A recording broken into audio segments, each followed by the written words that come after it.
आमचं channel subscribe करा आणि बेल आयकॉनवर क्लिक करून नवीन नवीन व्हिडिओचे नोटिफिकेशन्स मिळवा।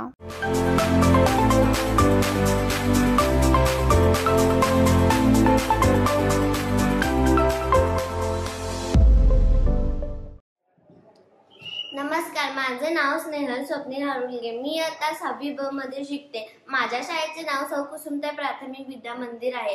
आज मी मतदान हक्काचा उत्सव या विषयावर माझे विचार मांडणार आहे। आता मतदान मागायला जणू नेता लोकांची छावणी आहे।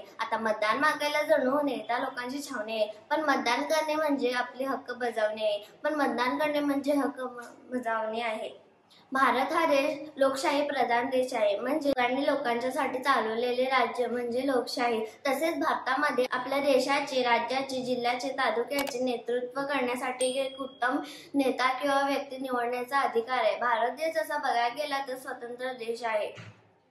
लोकशाहीच्या व्यवस्थापनामध्ये आपल्याला अनेक असे हक्क किंवा अधिकार मिळाले आहेत। त्यापैकी एक हक्क म्हणजे मतदानाचा हक्क। तुमच्या एका मतदानाला खूप किंमत आहे, कारण तुमचे एक मत एखाद्या उमेदवाराला जिंकू शकते किंवा हरू शकते। पण आपण मतदान करताना चांगले विचार करून मतदान केले पाहिजे, कारण जो उमेदवार निवडून येईल त्याच्यावर आपल्या भागाचा, तालुक्याचा, जिल्ह्याचा, राज्याचा आणि आपल्या देशाचा विकास अवलंबून असेल। काही लोक असे म्हणतात की मतदान करून आम्हाला काय मिळते, त्यात आमचा काय फायदा, आम्ही काय कोणाला आपले मत द्यायचे, का मतदानासाठी आपला एक दिवसाचा वेळ वाया घालवायचा, असे विविध कारणे सांगून मतदान करण्याची टाळाटाळ करतात।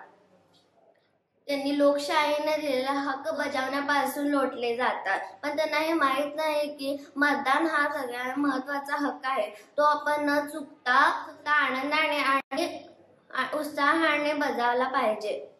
मतदान करून आपण आपल्या देशाचे योग्य नेतृत्व करणारा उमेदवार निवडला पाहिजे। जागरूक मतदान म्हणजे जणू लोकशाहीचा खुबाच होय।